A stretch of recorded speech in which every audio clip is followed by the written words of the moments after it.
Bueno, buenos días, profesor. Hoy estamos entrevistando a Germán Palacio Castañeda, profesor de la Universidad Nacional, sede Amazonía, pionero en los estudios de historia ambiental en Colombia, miembro fundador del Grupo de Investigación Historia, Ambiente y Política y antiguo investigador de la CLACSO. Profesor, ¿usted podría comentarnos cómo se interesó por la historia ambiental? ¿Qué camino lo llevó a interesarse por esta perspectiva? Bueno, gracias. Sí, con mucho gusto, Gilberto. Inicialmente yo no tenía nada que ver con la cuestión ambiental. De hecho, yo fui formado como abogado en una universidad privada. Y me dedicaba más bien a temas como políticos, sociales, o la relación entre derecho y sociedad, cosas por el estilo.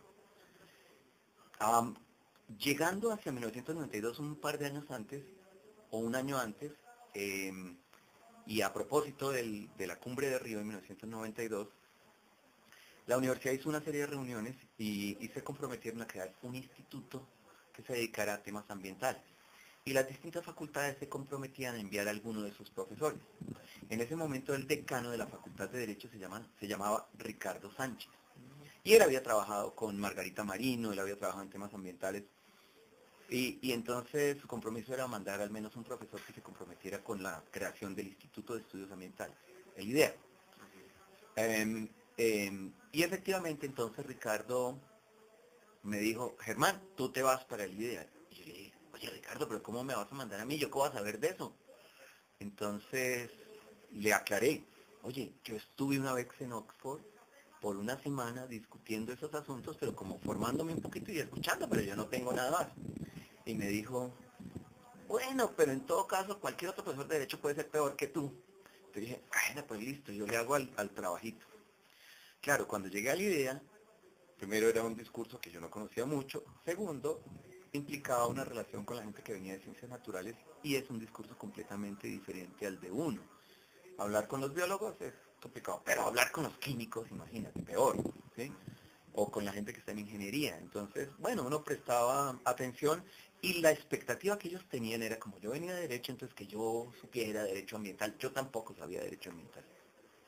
Pero bueno, a raíz de eso, entonces poco a poco me fui metiendo, escuchando a la gente, Augusto Ángel, Germán Márquez, otras personas que estaban allí.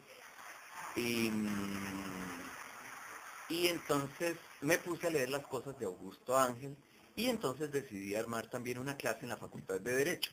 En esa época, y creo que todavía ahora, en la Facultad de Derecho, digamos, hay bastante flexibilidad para que uno arme cursos que tienen componentes jurídicos, digamos, pero también una visión un poco más amplia.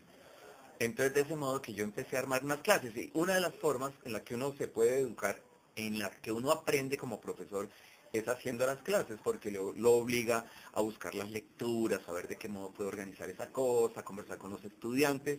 Entonces, para decir la verdad, por una parte me sentaba a escucharle a estas personas ahí en el IDEA, y por otra parte organizaba unas clases en donde yo era el primero que estaba siendo educado en el asunto, porque yo no sabía del asunto. Yo creo que mucha gente no sabía. En el año 95, que ya se había creado una institución muy interesante, una ONG que reunía muchas ONGs y otras instituciones, que se llama Ecofondo, dirigida en ese momento por Juan Pablo Ruiz. Y ellos me dijeron, oiga Germán, ¿por qué no viene y nos ayuda a, a una de las áreas que ellos trabajaban, que era una que se llamaba redes y comunicaciones? Y entonces, pues a mí me pareció interesante, no es que yo supiera tanto, me daba cuenta también que había mucha gente que tampoco sabía mucho. Hay obviamente otros que tenían una trayectoria más larga, la gente que viene de las ciencias naturales, o la gente que viene de geografía, eventualmente la gente que viene de antropología. Pero entonces era una oportunidad nuevamente como para aprender, pero sobre todo aprender sobre las experiencias que distintos grupos ambientalistas estaban teniendo en el país. Y mi tarea era como reunirlos, intercambiar experiencias, discutir, pensar en aspectos, digamos, de la organización, del desarrollo, de las políticas, de la relación entre la cuestión ambiental con la gente, digámoslo así. Entonces estuve trabajando un año en Ecofondo y eso fue pues muy interesante para mí. Yo creo que ahí aprendí pues digamos un poquito el ABC de las cosas. Después de eso, yo ya organizaba dentro de la Facultad de Derecho algo que a la gente le parecía como curioso a los abogados y era una materia que tenía un componente muy importante que se llama mínimos ecológicos. Y entonces con otras personas que venían de otras universidades, organizábamos con los estudiantes en la clase como una salida de campo. Y para los abogados era como muy interesante, porque finalmente ellos estudian normas ambientales, ¿sí? Pero ¿cuál es la base de esas normas ambientales? Eso no es como para ellos muy claro, entonces hay que saber algunas cositas del ABC de la ecología, por decirte algo. Entonces era muy interesante porque ahí poco a poco se fue formando un grupo de gente, abogados, que empezaron a entender unas cosas distintas a las cuestiones del derecho.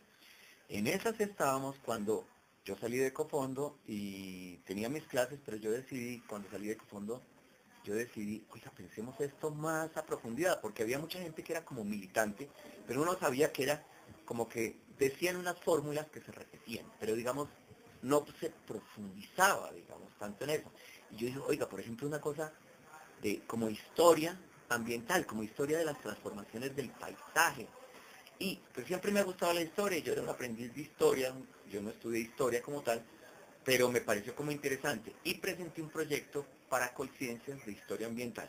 La discusión en Colciencias, después otros me contaron, inclusive Julio Carrizosa y otros, que fuera una discusión como muy rara, porque ellos estaban acostumbrados mucho más a proyectos que venían de gentes de ciencias naturales, de botánica, de tal, pero parece que la discusión era que algunos decían, eso como que eso no es ambiental, eso es otra cosa.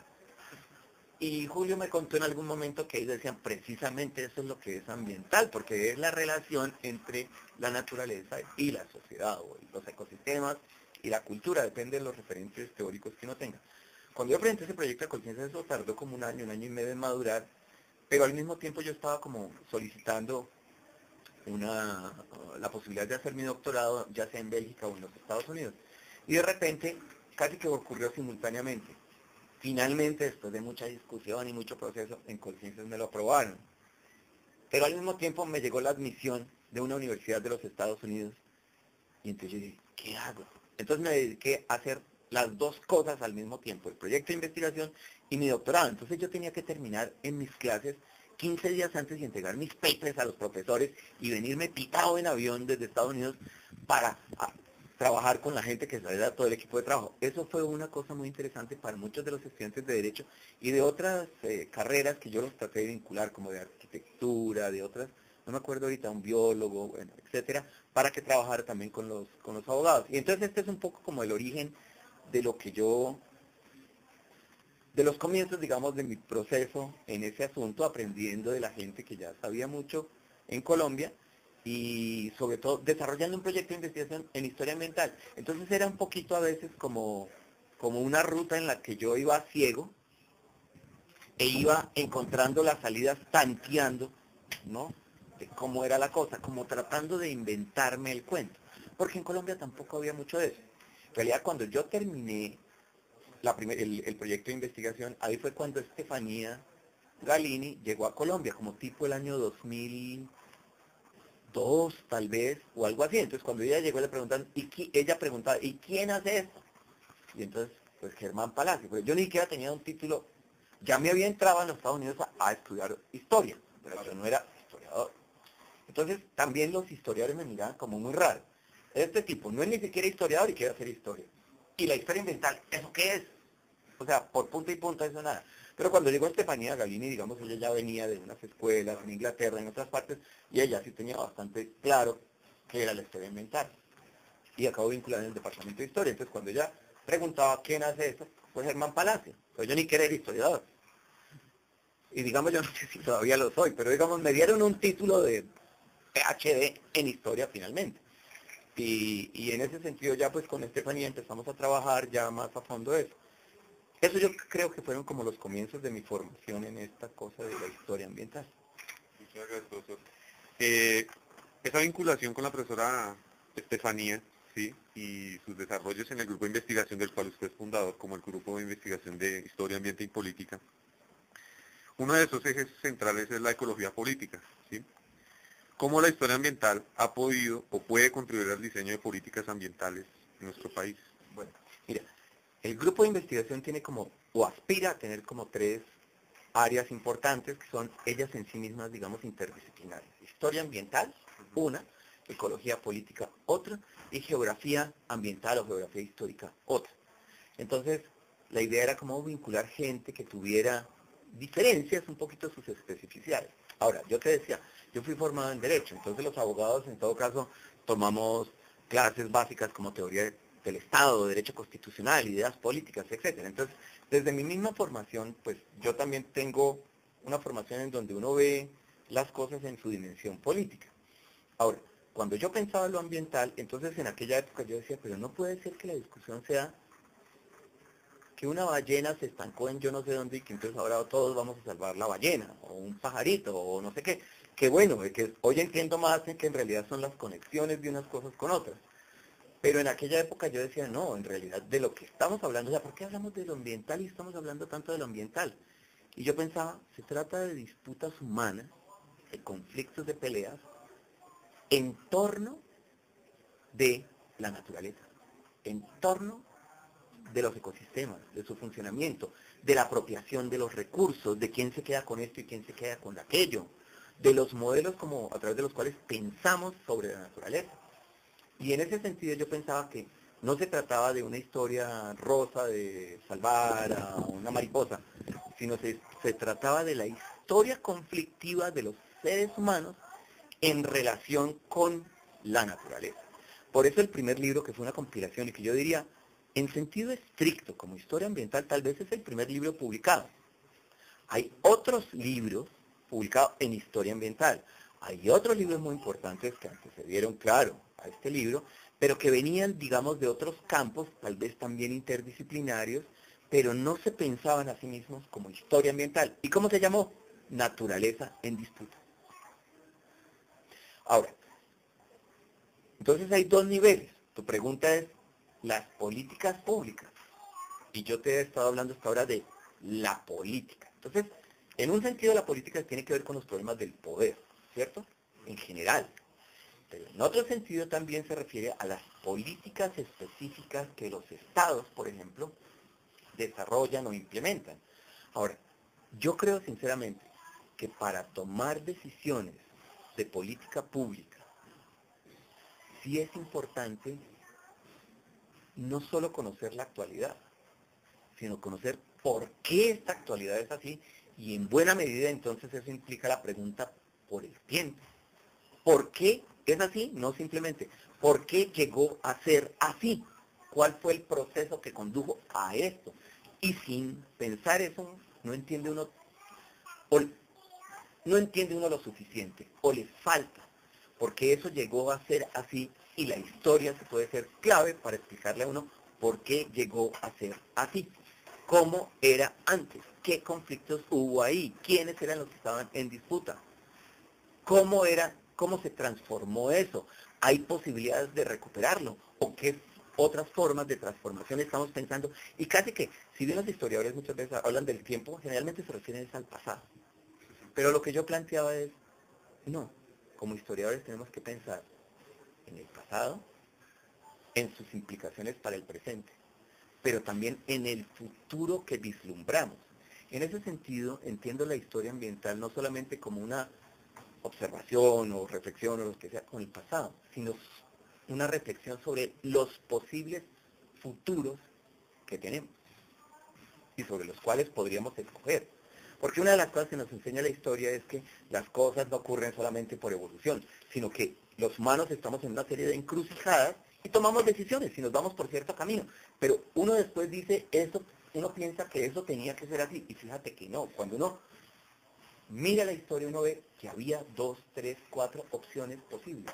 Y finalmente, una de ellas predominó. Las otras de pronto no fueron eliminadas, pero fueron subordinadas o dejadas atrás. Entonces uno está pensando en realidad en el tiempo, pero probablemente está pensando en el tiempo, no solo en el sentido del pasado, sino lo que implica para el presente y los futuros que podamos ver. Y en ese sentido, lo ambiental siempre lo ponen en el futuro. Desde que te dicen a ti, desarrollo sostenible, y entonces te dicen, no, para las generaciones presentes y futuras, estamos pensando no solo en el presente, sino también en el futuro. Correcto.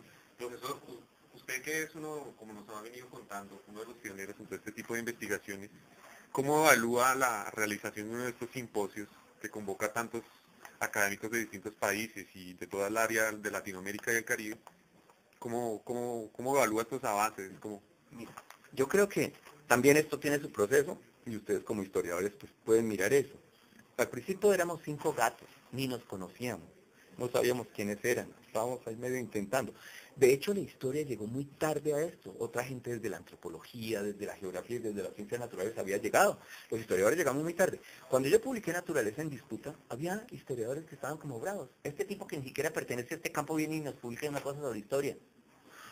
Sí, pero es que ellos no estaban metidos en historia ambiental, ellos estaban metidos en otras cosas que son más comunes para la historia. Y la historia tiene todavía, digamos, grandes corrientes importantes que hacen parte de la historia. Historia político-militar, por decir algo, historia, después historia económica, historia social, y ahora último también historia cultural. Entonces para los historiadores era relativamente difícil o no como integrar dimensiones que tienen que ver con la naturaleza, porque la historia en realidad parece solamente una historia de los humanos. Y si uno piensa, o si pensáramos en historia de la naturaleza, se pensaba que eso era historia natural, o sea, la que hacen los biólogos o los ecólogos. Pero la historia de las interacciones entre los humanos y la naturaleza, eso es una cosa diferente. Entonces, bueno, estos congresos de alguna manera reflejan que el interés es creciente, aunque los historiadores llegamos tarde a eso con respecto a otras disciplinas. Al principio es un grupo pequeño y va creciendo. En este que hemos tenido en Villa de Leyva ya es ustedes lo pueden ver, es como la consolidación de una comunidad intelectual. Que yo te diría una cosa, los diría a ustedes, no es una comunidad de historiadores, es una comunidad de gente pensando y preocupada por los problemas ambientales, o los temas del ambiente o del paisaje o de la naturaleza, que quieren introducirle la dimensión del tiempo. ¿Qué quiero decir? Esto no es una subdisciplina, perdón, o no debería ser una subdisciplina de la historia, como es la historia económica, la historia política, la historia militar, sino es un campo interdisciplinario, en donde personas de distintas corrientes o de distintas disciplinas se preocupan y se preguntan por el tiempo, que es lo que hacen, a lo que se dedican particularmente los historiadores.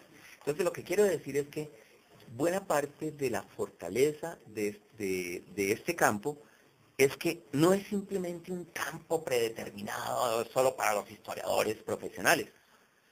Aquellos que vienen de la ingeniería forestal, por decir cualquier cosa, se preguntan por los bosques, pero también por la transformación histórica de los bosques o del paisaje, por los métodos que se utilizaban antes y que ya no se deberían utilizar, etcétera, etcétera, etcétera. Entonces es una preocupación por el tiempo que no es simplemente un monopolio de los historiadores. Los historiadores pueden decir, uy, nosotros hemos pensado mucho cómo se reconstruye las cosas del tiempo. Pero los historiadores no han pensado suficiente como cómo son esas cosas de la naturaleza. Entonces es un campo amplio, interdisciplinario, en donde uno de los puntos centrales es qué pasa en el tiempo en la relación entre los seres humanos y la naturaleza. Ahora que ya estamos en un momento donde ya somos mucho más, aquí hay casi 300 personas y yo no sé, no te podría decir, 40% de pronto de las personas vienen de afuera, de fuera de Colombia. Eso es una cosa muy importante, la construcción, digamos, de una institucionalidad que está pensando ese tipo de temas. Ahora, cuando uno viene por primera vez a este tipo de eventos, uno dice, pero bueno, ¿en qué consiste esto, no? Uno ve que hay mucha gente afuera, que no está escuchando realmente las ponencias. Cuando tú presentas, estás claro ahí, y te escuchan algunos, de pronto tú no escuchas a otros. Entonces, este tipo de eventos depende de lo que uno aspire. A veces uno no logra integrar todo lo que dice todo el mundo, a veces uno no, mejor dicho, casi nunca. Pero también es un lugar, digamos, de socialización, de construcción de conversaciones, como posibilidades de vislumbrar proyectos conjuntos, que por ejemplo para nosotros en Colombia es súper importante, porque nosotros tendemos a ser muy montañeros, y por montañeros quiero decir como aislados, pretendiendo que somos excepcionales, que nosotros tal. Y hay muchas cosas que aprender de esas interacciones con gente que viene de otros lados, reflexionando sobre esos cambios igual que nosotros estamos reflexionando y aprendiendo conjuntamente. Entonces, muchas veces cuando tú ves gente afuera, es gente que en cierta forma tú no lo notas, está trabajando, no solamente está hablando pues de la novia o de que estaba rica la comida, sino que está diciendo, bueno, pero entonces ustedes como cuando ustedes tienen montañas, ¿qué pasa con los páramos? Ah, no, hablemos con los ecuatorianos a ver cómo es la cosa allá. ¿cierto? O qué pasa con el agua. Entonces, ¿qué pasa en La Guajira? Eso es un desierto, pero México, pero Perú tiene desiertos. Entonces allá, ¿cómo la gente se organiza y de qué manera protegen, usan el desierto sabiamente o lo están deteriorando gravemente o cosas por el estilo? Entonces, tiene, digamos, esa dimensión, digamos, de la academia en sentido estricto, pero también la dimensión social que implica que empiezas a construir proyectos colectivos entre grupos de gente que están reflexionando y uno tiene mucho que aprender de esas otras experiencias. En este caso también uno tiene como, vamos construyendo una cierta identidad latinoamericana, no aislada, pero sí conociendo otra gente preocupada por temas similares, gente que tenemos como unas raíces, de pronto una cierta identidad común por historias de colonialismo, porque tenemos poblaciones nativas indígenas en nuestro territorio, porque somos el trópico algunos, los argentinos no son el trópico, pero de todas maneras puede haber cosas que son interesantes para compartir. Bueno, digamos esta unidad en la diversidad.